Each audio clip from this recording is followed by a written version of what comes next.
as we kind of wind down, talk to us about the Razor striking system, man. So Razor striking system was years of me traveling and teaching and fighting. Because again, I started like teaching right before I was even fighting. The guy was like, "Go and teach the class." I was like, "All right." And then shortly after that, the guy came with the son. So to me, it was a coach. I was like, I liked it. It was fun. It was always ever evolving. I was like, I want to learn how that bag works and how does that and what's that. And then the grappling started to come in, and I was like, all those dudes think they could beat me up. All right. Well, some of them think like, I wouldn't hang with them standing, but so I was like, all right, I wanted to get past that. So watching like and traveling for UFC gyms and then realizing going to all these gyms, like I taught seminars for quite a while now, for a couple decades. I love teaching. It's really fun. But the thing that people weren't realizing is there's so much to it. How do you know that guy's good? Well, why is he good? He fights. Doesn't mean he's good. Just because he fights. Oh, well, he's got a winning record. Okay, well, maybe, but can he teach that? Yeah. And what does he teach? Is he teaching you the same stuff? And then guys either overteach it or they teach like super complex or super like, nobody's going to pick that up. Like, how do they move their feet to begin with? Right. So it was like breaking it down into, hey, what's the stance, right? Not everybody's right-handed, not everybody's left-handed. So figuring out that and then be able to like switch it. Hey, if I can use both stances and switch between them, I can cut someone off really easy and make them walk into strikes I'm not even going to see. So it was like seeing that, and it was kind of like the evolution of it too, right? You start watching TJ's footwork, and you start watching, it's like, okay, dude, there's a lot of stuff to this that's like, you can really bait guys into running into big shots and forcing them to try to shoot on you. And then it's like, all right. So that was what Razor striking system was. And not to mention, I started and it was basically like a cardio kickboxing back class. Everyone wants to be in shape. Nobody's ever said, bro, I hate training with you because I got in shape. Like that. I hope I don't get in shape. God, I hope I don't get a six pack. I hate to know how to defend myself and get a six pack. So if you ever do meet that individual, take good care of them. There'll never be too many of them. Hopefully, he's got a credit card. So it was, and then becoming a certified personal trainer, realizing like, hey, the majority of the stuff I've been. Now, what are your certs? National Academy of Sports Medicine, certified personal trainer, youth exercise specialist, mixed martial arts conditioning specialist, and I'm also working on another one right now. I'm mixed martial arts conditioning specialist too. Have you getting your CSCS? Yes, I have. I'm doing a real estate license right now exam, so I'm in the process of I got 2 exams going on, and I got kids and a wife. And, that's a lot. And an ex-wife, and I'm just like, Yeah, CSCS is great, sir. Because everyone in their mind thinks they're going to train like the pros. I want to train John Jones. Yeah. I want to train like these. It's like, you know how many of those are? And they're all the training you're probably going to get for free, or someone's like, I want to train the people that are broken. NASA is a good cert for broken people. Yeah. You know, like they're over at SWAT assessment, across, that's a very good cert. And I love their sales science service. Yes. You can be the best personal trainer ever, but if you don't know how to sell, you're just sitting around and you're, hey, bro, like, what else? It's personal trainer. So I like the sales science service approach from NASM. So doing that, coming back to it was like, hey, when you warm up for a class, it needs to be a dynamic warm-up. I was started for years and we just sit there and stretch and do that. That's a great way to injure people. Yep. And if they get injured, guess what happens? Yep. They're not coming back. And they're going to freeze the membership for no retention. Yep. Yeah. So it was like, all right, understanding that part of it and mixing in dynamic with static at the end. And then, hey, what's really important for your stance? And then orthodox and southpaw. And then making everybody go back between the stances. And then having lessons. So like taking a page out of jiu-jitsu, they've done pretty well. Like you go around now, it's like, oh, how much is jiu-jitsu class? It's like $300. You're going to play some Grappling. Dude, and they're like, okay. And then you get different. Do they use a manual? Everyone says they use a manual. I've never to this day. I use a manual. Yeah, jiu-jitsu? Yeah. I've never seen it. The people talk about certifications, they do this. And then what's roughly is like the technique. We're going to teach this armbar. And it could turn in, depending on the instructor, right? He adds his own flavor to it. And they either all roll or they don't roll, or it's all conditioning or it's all like scrapping. Yep. So it was like, hey, let's get something that can be very easy to like cookie cutter. Hey, if I took this with a guy who has some experience and he went through a coach certification, and he could understand like, hey, you got to keep the room. You got to be able to move around. You can't sit and smoke cigarettes. You got to be like, hey, dude, I got to show it to you. You got to mess it up. I got to help clean it up. And it's footwork. It's it's your cake recipe, right? Yeah. Like, so they say in education, if you can't duplicate a study, then it was never a study to begin with, right? Yeah. So if you look at it, you've created something that can be duplicated. And if it can be duplicated, it can be proven. Yeah. Right? Whereas, You can't just prove like, yeah, 1, 2, 3. You can't prove anything out of that. There might be good guys in there, but you can't prove that your system. Yeah, you know what I mean. I've got from fighters to regular people to my children to my wife that all train and all. So they're going off the system, and you saw the system you were part of it too. So to me, it's just it's sharing it with people and realizing, because there's a lot of gyms, I won't name them, that are in Huntington Beach. The people walk in there and they're like, "Hey, you're kind of athletic. Hey, you want to train today?" And it's like, "Yeah, I've never done anything before." "Oh, you have shin pads?" "Yeah." And then they have these foreign pros, and it's like, I've seen that. what are you gonna do? Okay, and then they get hurt and they think it's like a badge of honor. It's like, no, dude. Well, yeah, and It's not a badge of honor. the worst part about that is it gives everyone a disservice. Yeah. Because also when you spar somebody that doesn't quite understand the dynamic of the sparring, and you know, there's always those guys that they're not trying to hurt you, but just because they have no fucking clue what they're doing, they end up hurting you. You know what I mean? Because they don't know what they don't know. Exactly. So it's like, "Oh, we're going light," was the famous last word. So let's go light. Yeah. Oh, okay. And then if you don't have a guy that totally respects and understands the dynamic and is also humble, that almost might get that person hurt, because it's a conversation going on too. Yeah. You fucking kick my leg hard, I'm gonna kick yours just a little bit harder, you know, just a tiny bit harder, and it can escalate really fast, right? Yeah. So, Well, the thing that I find you get hurt the most is with beginners, right? that's what Especially if you're moving around with them, because and then like you said, like now, I was doing that with one of my clients once. We were sparring, and he wanted to move around. So I never spar my students. Yeah. I don't think it's the right thing to do unless you have a good relationship, unique relationship with a small group of them, or 1 or 2 or whatever, because it's a no-win situation. Yeah. They're there to deliver. In my opinion, an instructor is there to deliver a service, not to prove themselves. If somebody's there trying to prove, they're not an instructor. Yeah. That's a difference. You're there to. You're in the ego. You're in the business. Yeah. You're in the business of service. Yeah. You know, you're there to teach them, to make them better, to bring them on, to build their character, build their discipline, and leave their ego at the fucking door. Get the fuck out of here. Yeah. You know, that sort of thing. And, you know, the guy hits you hard because he wants to prove something, or he doesn't know. Yeah. He can't tell the difference between light and soft. He just doesn't have that calibration yet. Yeah. And you can't, I always say, you can't spar with somebody who's trying to fight you. Yeah. Yeah. It's different. You can't learn. You can't learn in that. If you hit him, it doesn't. Now you're the asshole. Because now you're the asshole. Yeah. That's why I never do. I never spar with my students. And you get those guys that are a beginner that they won't set things up, they won't maneuver with proper footwork and things like that. They just come at you. You're never going to learn shit in that scenario at all, because I can evade you all fucking day until you're tired, right? And then we can play. But at the end of the day, that's not what it's about. We want to try to give or take. Hey, I might throw this and this and wait for this opening to throw this, and then you can counter with that. That's what we're playing with, right? We're not trying to fucking, unless you go on a hard sparring day, which that beginner wouldn't be there to begin with that day. You would hope not. Yeah. That's not like a rite of passage. That's like a, hey, dude, someone didn't do you right by sticking in there, because it's really, you get hurt. Like if I look at this wall and I see spots, and it was from something stupid with a student. He was moving around and he like put his head in. I was like, Head, buddy? Yeah. Oh, so I was like, but like I could see spots. So I perforated my eardrum. So I was like, there have been times where it's like, dude, and that's a nightmare, because like, you hear my instructor Al Mimo, same thing, took an elbow. He used to fight ISKA. Yeah. He took an elbow to the ear, and he would forget every once in a while, because I'd be like, Mr. Nimmo, fuck, on the wrong side. Hey, Mr. Nimmo.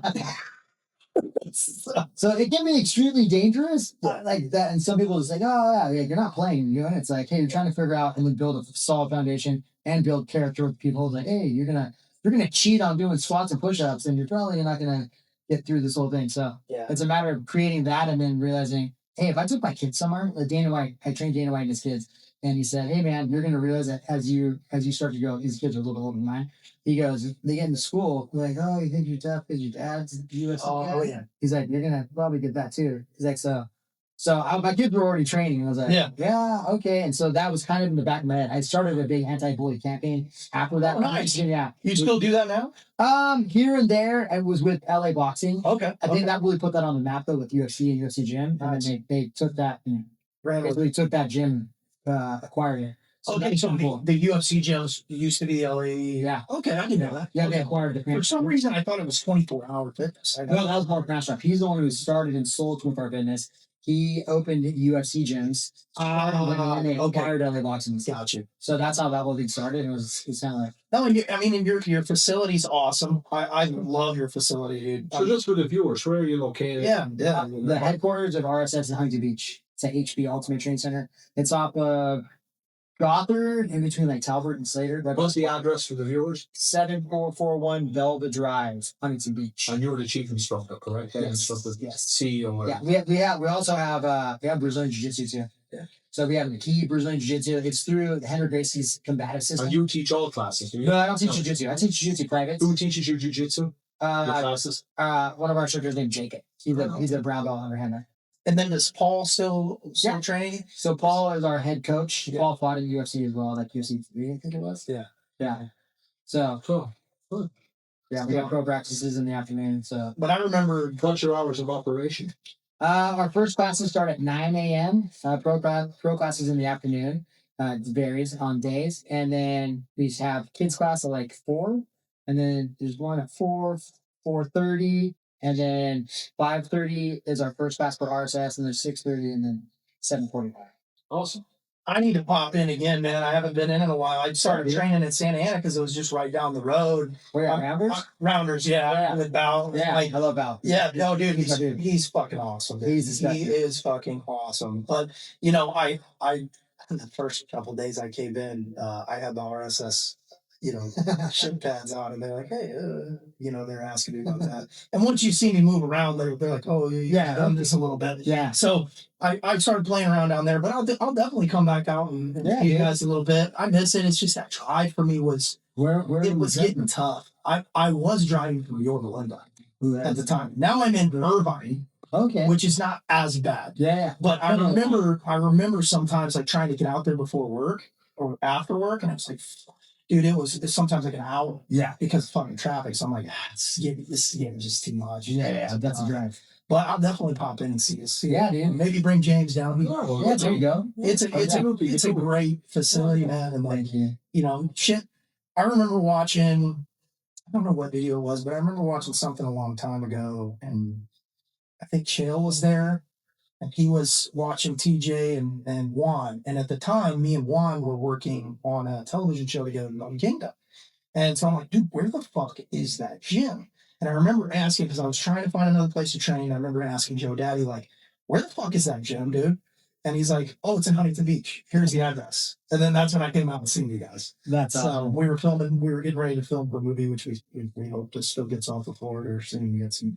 I gotta jump through. I gotta reach out to Joe. He's the is the IMMF? Yeah. International MMA Federation. Yeah, I think they just had their nationals, didn't they? Yeah, dude. That's huge. It's taken out. It's all over Europe too. It's huge. Yeah. Those kids are studs. We were supposed to go. I forgot the date. I didn't get it to you. But my buddy. So I got to travel the world for UFC gym. One of the gyms was in Nottingham in England. No shit. Which I didn't realize was actually a place that the sheriff of I thought it was just fucking Robin Hood. No, dude. There was a park and everything, and it's a college town. So, that's dope, dude. And dude, it was really cool. But one of the guys who was going to do what I did, like certify the coaches, and then quarantine came. He's a black belt in judo, black belt in jiu-jitsu, like a 3rd degree. Super good dude. Totally is his name. Love the guy. And he had MMA fights too, which I didn't know until after the fact. And he was a businessman. He owned his own security company. Yeah. But they brought him on. They were paying him a salary. And then quarantine happened, especially UK. They're shut down. So I'm still reaching out to these dudes. Then they let me go. And I'm like, okay, well, I guess whatever. So I still talk to you guys. They're buddies. We're all martial artists. Yeah. The thing I started realizing is I was traveling the world. I'm like, oh, we're all the same. We're all the same. Yeah. So I started, hey, bro, you got a gi? I want to train with you. And they're like, oh, yeah. I was like the guy from corporate, but I wanted to roll with everybody. Yeah. And they're like, oh, okay. So he was a stud. I go, hey, bro, like, if you want, send me your CV and I'll get you a job in the Middle East. He's like, really? Yeah, my buddy's became the vice president of the UFC gym. So he's still there. Now he works for the government. No shit. The UAE government. He teaches jiu-jitsu to like government facilities, and he runs the IMMF. That's fucking evolution right there. Yeah. The fact that that's where this is now, huge. That's evolution. He hit me up. He was like, hey, bro, I want to bring like 40 of our kids to your gym. What would you guys charge? He was like, he goes, mind you, everybody's got money, so like, don't worry. And I was like, yeah. So I was just trying to be nice. I go, I don't know, like 10 grand. Yeah. And he's like, yeah. And then he was like, we ended up going they went to Thailand. Another time they went to Dagestan. And I was like, what'd they pay? And it was like, something. True. And I was like, oh, because I lowballed them. Yeah. And they're like, oh, Maybe. yeah. You know, some people think, you know, when you were coming from a place of total honesty Yeah. and a good deal. Yeah. But sometimes when you do that, Steve, you probably said 200,000 that would have been there the next day. Yeah. Okay. It can be Perceived value. Yeah. Oh, man. Perceived value. I know. I was just trying to be cool. They're like, dude, I like you totally. That'd be cool. Getting down. He's like, bro, I want to hang out too. I was like, dude, you definitely want to come out to the beach. the amount of money they spend from that part of the world. Oh my gosh, it was But it's cool to get a hold of Joe, dude. Yeah. Because I asked him, I go, hey, dude, who's got an old ear? Maybe we can make this one of the headquarters. He's like, Joe. He gave me his number, and I'm like, Well, because like, Doing dude, so much fucking Orange County used to be like the fucking hub. And now it's not really the hub, man. We were just talking to Jamal about that. Vegas. Jamal's in Vegas. Yeah, Jamal went to Vegas. Vegas. Yeah, Almost. Miami. Yeah, Florida. Yeah. Well, again, Well, you got American top team down in Miami. And what's the other one? Have you seen that facility? No, it looks big though. Holy fuck! They got a couple too. You can do the one that I'm trying to think. Where Coconut Grove is the one that you can do a walkthrough. Holy fuck, dude! Really? Like they have barracks. They have athlete barracks. No way. They have a kitchen. It's 2 stories. They have theater rooms. They have office rooms. They have multiple fucking like cages. Just I remember they open this one door. You walk in. You think it's gonna be an office. There's a fucking cage in there. Full blown cage. Fucking huge cage, dude. I mean, it's just. I mean, but everybody there is top. You have to. I mean, you have to be invited. I fought a guy that was from there. Really? Yeah. Who? Rich Crumpleton. He's a stud. He's when I fought him, he was like 17 and out. But yeah, I mean, like they got these murals up on the wall out there. They got like Dustin's up on the wall. Fucking yeah, dude. Because Dustin was he's in Louisiana. He trains like that. Yeah. And yeah, I mean, I got a good buddy out there that I worked with on the show too, Christos Giagos. He trains out there. Fucking What's his name? Christos Giagos. Christos? Yeah. He's a fucking badass dude. There was a guy that used to train with us named Chris. Was it Christoph? I thought that was Christoph sounds familiar, but this guy's name's Christos Giagos. He was on Kingdom as well. Okay. So did he bite or not? Yeah, he knows Joe and shit. I mean, he's got some UFC fights, bro. I mean, and I think he fought in some other promotions, but I can't remember. But yeah, he's had a couple good UFC fights. As a matter of fact, like I remember talking to him about the pay and stuff when we were both working on Kingdom, and that's where like it came up. Me, him, and another buddy, Jonathan King, were talking about it, and like it's like, dude, they don't get paid shit for introduction fights, even to this day. No, they don't get paid shit. Really? Like it's like $15,000 for the first, like. And there's backdoor deals though, so it's like if you do good, or he's like, hey dude, like this will come. Somebody, hey dude, like small little contracts. Yeah, so you get sponsors that are gonna be. So it's like. But that's where guys like Tiki can really make things fucking happen for people, right? I mean, yeah, I think you gotta. It's just all about your network, right? Your network is your net worth. So that's kind of what it comes down to. It's super funny that. Did you watch the last UFC? Yes. The kid who was the underdog. Yes. Yes. Yeah, I used to train this guy back in the day. That dude, fucking savage. And in the 90s, I trained his dad. And the best part is his dad used to go like dress up like a Spider-Man at this gym. That was his job. No shit. And he's the martial arts. He had fights too. And I was like, oh, what's up, Steve? He's like, yeah. And then when I saw that on the poster and I saw the fight, I was like, I kept thinking about it the whole time. And then the next morning, I looked on my Facebook. I still follow Steve.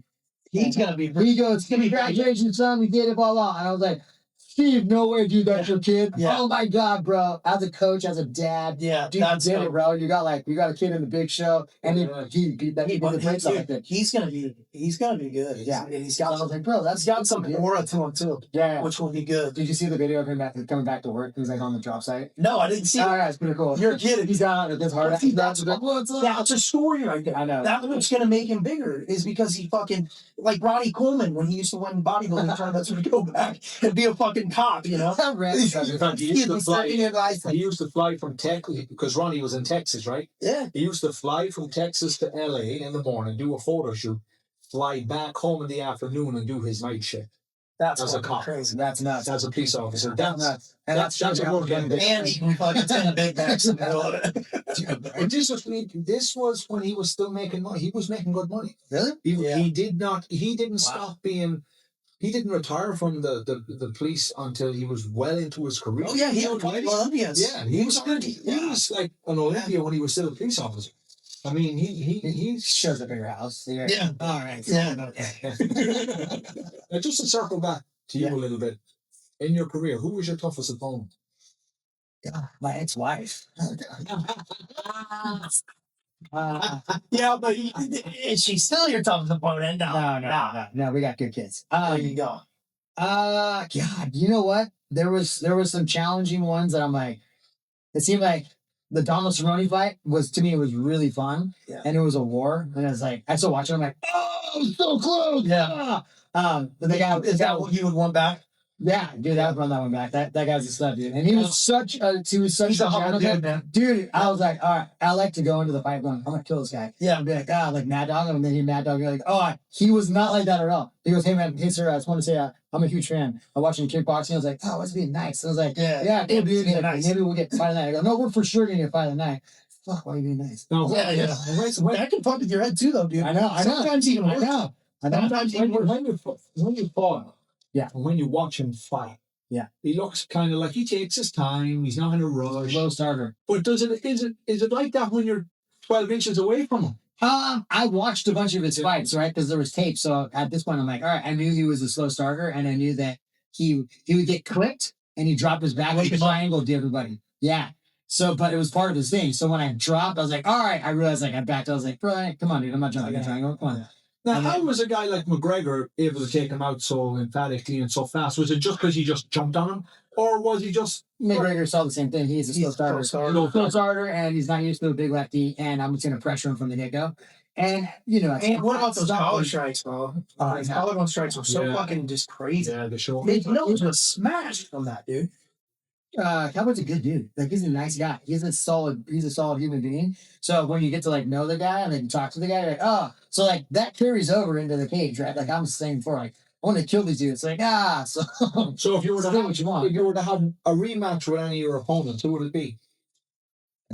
All the guys right now, all the guys that lost, one at the same time. Yeah, you have one. The same age right now. Like, if you had right now, today, if someone said to you, Rob, I'm going to put $500,000 down, or $1 million, or whatever the amount is, who cares? Yeah, it's got a number. But you got to pick. Everyone's got you pick one guy who you want to rematch with, and we'll make it happen.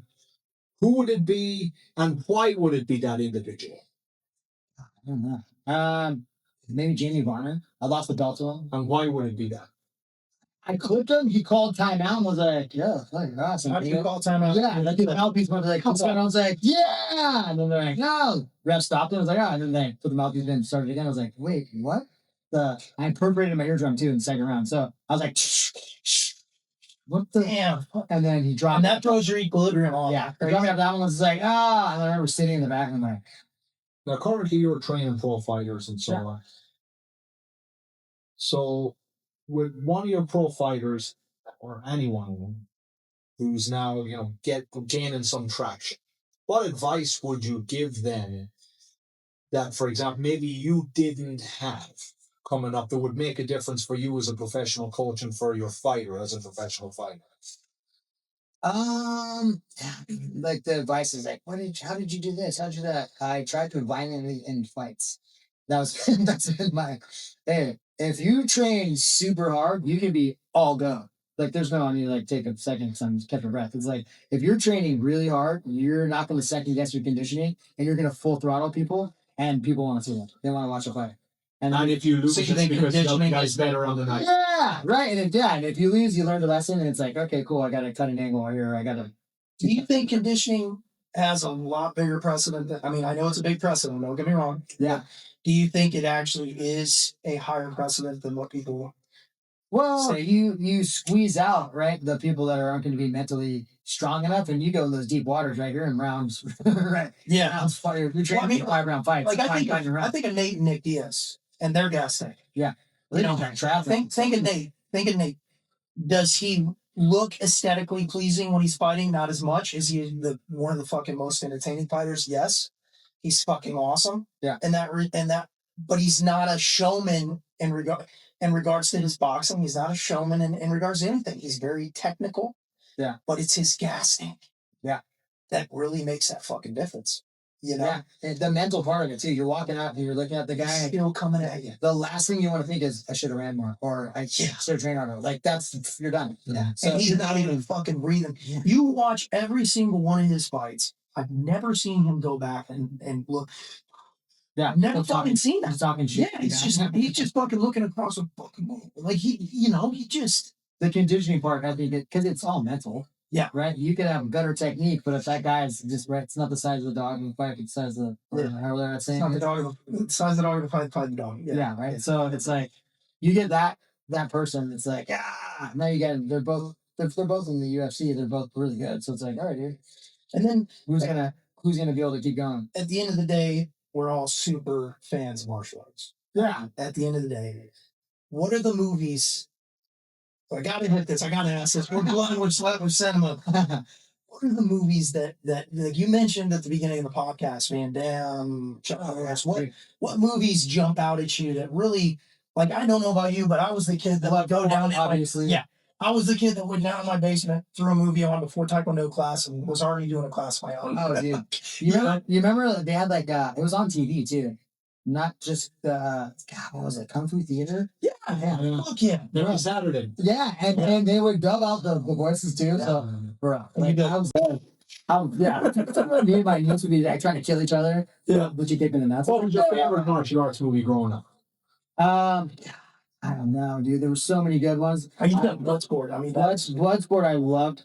It's like that. What was the other one? That Kickboxer. Was it Kickboxer? The other Van Damme one where he fights in that underground. That's Lionheart. Lionheart. Lionheart. Fuck yeah, Lionheart. I remember. We just interviewed Sheldon. Sheldon, the director of Razor. We just had. I watched that. I watched that when I lived in Anaheim. Walking back from as we went to the movie theater, and we're walking back, and we were jumping, kicking, chopping parts and stuff. Me and my buddies.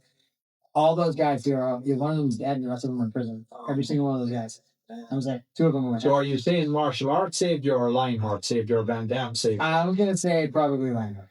Martial arts, definitely martial arts. Martial arts. Yeah, because it was. I think back now, we're like, oh, it's Anaheim. It's like, who was your favorite action star growing up? Man. I mean, of course, there was a bunch of movies we all watched. Yeah. I mean, Chuck Norris, Van Damme. There was, I like Jet Li, but I think like probably Chuck Norris. Now, with your experience in fighting, yeah, in the cage, on the streets, stand-up grappling, the whole lot. If you had to pick one action star from your years growing up that you look and go, and of course, you're basing it totally on a visual here. We know that. That you say, you know what, with your experience as a coach today, if you could get them back that time today, who would it be? Did you say, you know what, I could make, provided the package has to be there, because more than just kicking and punching to be a champion. We know that. Yeah. Who would you say, I could take that guy and make him a champion if the other things are in place? Mr. Dude, he is a fuck yeah, dude. He was one tough dude. Did you say he was right? I saw so your pick is Mr. T? No. It's kind of weird. I was being facetious. Jeez. Any weight category, doesn't matter.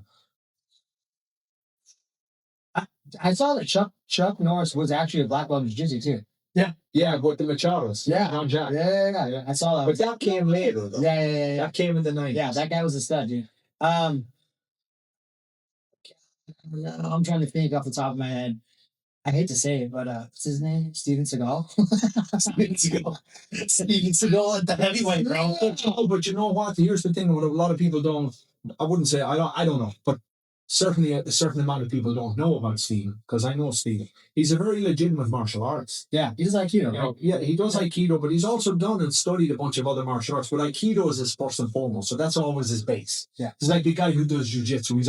That's always his base. He might become brilliant at kicking, but he's probably always going to just want to favor there, just because it's in his blood. At some point. Yeah, it's in his blood.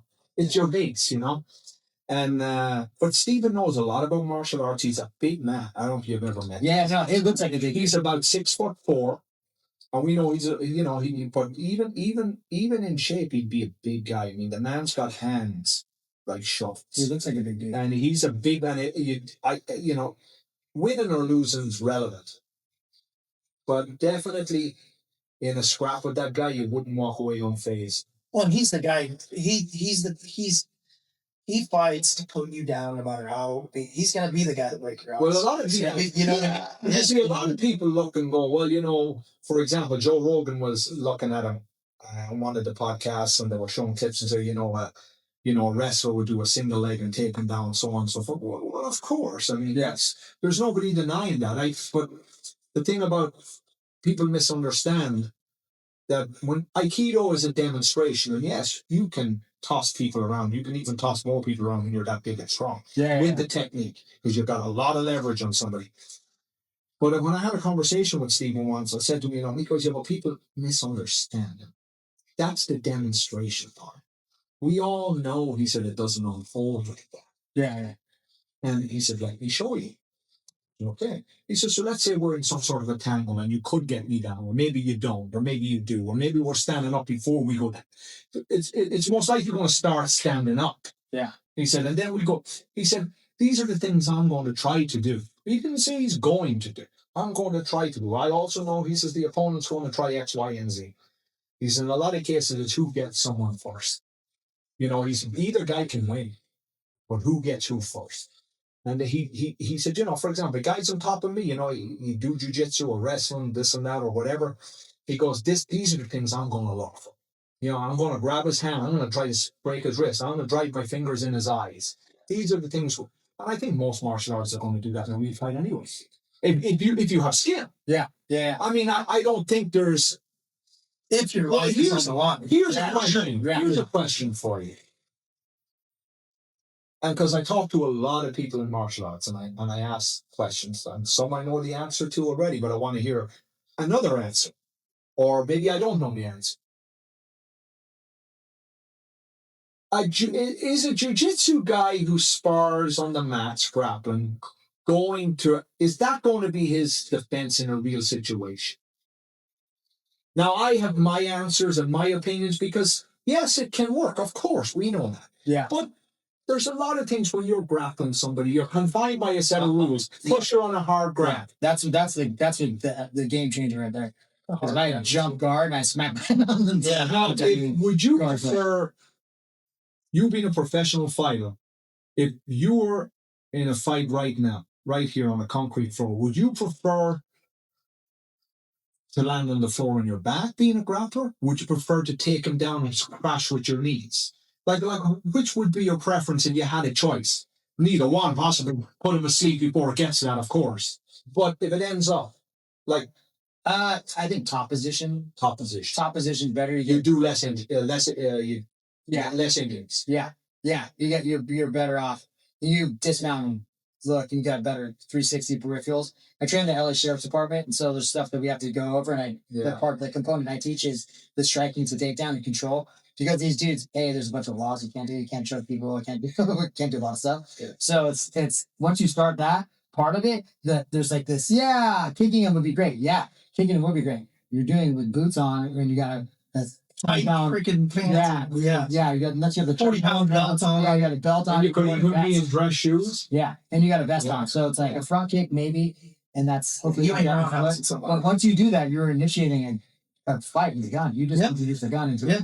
So there is a click on the gun that you have to like flip it, but it can come out. So it's like you double leg someone, you're giving up your gun side. So you better make sure you control. But now you're talking about true reality. Yes. Which is very important. Also, too, an untrained person is different because all this stuff is going to work 100% on an untrained person. I mean, for the majority, you would think, right? I totally disagree with that. Think so? I'll tell you from my experience. I mean, there's a yes and a no to it. For example, when you teach a drill in taking them out, in jiu-jitsu, you're doing it with a guy who's compliant. And he's complying. You're demonstrating it for a class. He's not, so he's going to position it to allow you to demonstrate it in a fashion. Like when you do a technique against a jab cross hook, kickboxing, he's complying with you. And I think the advantage against the guy who doesn't have the skill on the street is that, yeah, you can hit him. Well, what a trained guy's supposed to be better than the guy in the street technically. Yeah. But of course, the winning and the losing of the thing is something different again. Any bum can get lucky. Yeah. The thing is that when you see a lot of these things demonstrated, the punch is it's stopping short of the target. So when you're doing all these different things, and it might be just one or two, and then an eye poke, and then an elbow, and then a takedown, or something like that. But just to get to that point, the guy's he's not giving you the depth of the punch to begin with. He's stopping short so you can demonstrate it. Thing is, I find that so I had a couple of guys in here that are kickboxers, and they were moving around with each other, and they're tough dudes. I mean, they can put people to sleep. Like, they were big dudes. They were 6'1", 190 lean, 200, like, and they could bang. And they were in the ring around then. He's got a ring back there. Yeah. Oh, next. So there was then they came in this Spar guy who really didn't have much skill, and he was a grappler. He was a grappler, but he's not a stand-up guy. But he did it with them. And he was ultimately they would have gotten the better of him. Of course, if we're talking about stand-up. But he started to make their life very difficult because He was an orthodox way of doing it. Yeah. So that's He didn't follow the parameters. he Hold didn't on, follow- time out. Yeah. After overhands. Well, Yeah. but it wasn't even what he couldn't throw. It's the way he was doing His was so footwork, his technique, everything was off. It's something everything different. was awkward. Yeah. Well, it's like you know- talked about him before too. What's his name? He's in the UFC. The karate guy. Wonder Boy. Oh, Wonderboy, yeah. Wonder Boy. When he played himself. Fights very sideways like a points fighter. Yeah, Played it all the time. Yeah, you're like, okay, and then you're like, oh, I'm out of range, and he's gonna kick you in the face. Right? Yeah. Yeah. You see that kind Yep. of. And so it's like unorthodox can be really challenging. Well, the thing is, people say about points fighting all the time, it's just tip-tap. Well, because that's the game. Well, Yeah. Well, it is. I often also see guys getting pummeled. Yeah. It's not always tip-tap. Of course, they've made it more tip-tap, especially for the kids. This day and age, You know, it's it's- tip-tap, yeah. But there's still a few tough ones out there. Yeah. But for the most part, but one thing I think you could argue is maybe certainly one of the most important factors in fighting, you have to get off first. Yeah. Got to get off first. And sometimes that makes a difference, doesn't it? Yeah, 100%. The element of surprise, and then not being there when you're done. Yeah. If I hit you and then I stand there, it's like, all right, then your turn. It's like, No, Just just last, Yeah. He had always trained that too, was not to wait, correct? He would always be Yeah. the one to you're gonna you go. want to close the distance first. Voss has a unique look. You've seen some of. I know Voss. Oh, yeah. He's got a unique look on a real situation. You know what I mean? And I agree with him. Yeah. But it's just the way he portrays it. It's funny. He'd be like, you know what? I'm just going to pick up a chair. I'm going to break on you. Bada bang. Those old videos were awesome. So Rob, to go back to your RSS, do you have a reality-based program Yeah. within that structure? Yes. Yes. And what does that entail, and when does it take place? Is So it we have Striking 101 as a foundational. It's 23 classes. Every day there's a new class. And those classes basically go between lesson 1 is orthodox stance, it's stance and motion, and then it moves from there. So every class it's partner drills. One's doing offense, one's doing defense. There's a dynamic warm up. We call measurables in between. So you're gonna get a neck workout, you're gonna get abs, you're gonna Dude, get I remember trips. my neck. So you get all that stuff covered because you're only as strong as your weakest link. So if you're not doing abs and neck and stuff, and someone grabs your head or punches you, it's like, oh, I didn't see that coming. So before we even get to the clinch part, which happens in the different phases, there's striking 101. You test out a striking 101. There's technique advancement. There's 15 lessons in that. Each one of these you have to do 3 times. So once you get out of technique advancement, there's elite striking level 1, and there's 3 levels to it. So every level has 20 lessons in it. So that if you did it and you went 2 times a week, you did the math on it, it'd take you a little over 6 years. You went twice a week to go through the entire curriculum. And so that's how much we've had through it. You have a coach certification too, so that way, when you pick it up, it's like, okay, we're teaching this one. So 1, 2, 3, and I turn on the 3, like the power step. So the idea of like us saying the same stuff, everyone understands it. And then the students pick it up and then you can do this in a safe environment and not have to turn it up. Yeah. I'll have people that want to stay afterwards. There's a kid now that's coming to class. He's 15 and he's like, what's this? Kind of reminds me of me when I was a kid. And I liked the kid. At his first day, his mom came in and she was like sitting there like this. And I go, yeah. And she's like, yeah, he's done this before. And I was like, you trained before? She's like, yeah. And I go, oh, okay, cool. He took the class and then they signed up and he's been there. He comes to all my classes now. So at the end, he wants to get some. I could tell. So I've moved around him a couple times now. And at the end, I'm like, hey, he wants to stay. Who wants to move around with him? He I'm always like, oh, yeah. So he'll stay. And I'm like, okay. So I'm like, dude, this kid wants to fight. That's You it. know? Yeah, So I've asked him like, hey, where's your dad? He's like, and I'm like, oh, okay. So I'm like, all right, he's a kid that like, You can mold him. You can get him. yeah. So it's like, all right, dude, he's got that pent up like aggression. So I'm glad that he's channeling through the gym, right? Yeah. So it's like, Yeah. people need to know that. yeah, and I'm For sure. sure that's why his mom brought him. Yeah. So I was like, hey, dude, Yeah. You want to run the flag for us, dude? You want to beat some kids up in this? Hey, Yeah. feel free. That's pretty awesome. It's there. That's awesome. Yeah. Yeah. And it's always good to get a guy that you see a mirror in. Yeah. You know what I mean? Yeah. Because that right? I say it's like you get that it's almost like electricity, right? And you can plug that in power New York City, or you can plug that in and become a drug addict. Yeah. Yeah. The best prison fighter. So it's And they're so pliable at that age. Is it could go either way. yeah.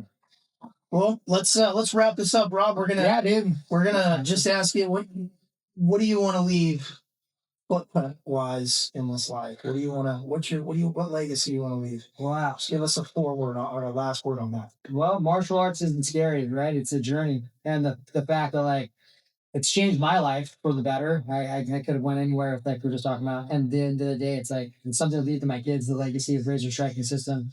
And the students, it's like, hey, you don't have to be the toughest guy or the toughest girl. It's like to feel the confidence of knowing like, hey, I trained today. And like I'm not an easy target. That's right. That's to me has been the most impactful and empowering part of teaching this and then sharing it with people. So I guess that's my legacy is sharing martial arts and being able to have been a part of it and feed my family out doing it. And just like, I feel every morning I get out of bed and I'm just like, how are you doing? Amazing. It really is amazing. So I get paid to do this. I got to go to the gym. So, Rob, a pleasure to meet you. yeah. Thank you for coming on. Thank you very much. And we'll have to do it again sometime. Yeah, I know. Did you have another story too? Yeah, man, we could go forever. We'll get real deep next time. Thank you very much. One day, we will come out. We'll see you. Oh, yeah. We could get some footage and shit. Training. Yeah, that'd be cool. Awesome. Yeah, that'd be cool. Yeah, that'd be yeah, cool. that'd be real cool. All right, buddy. Get you out of there.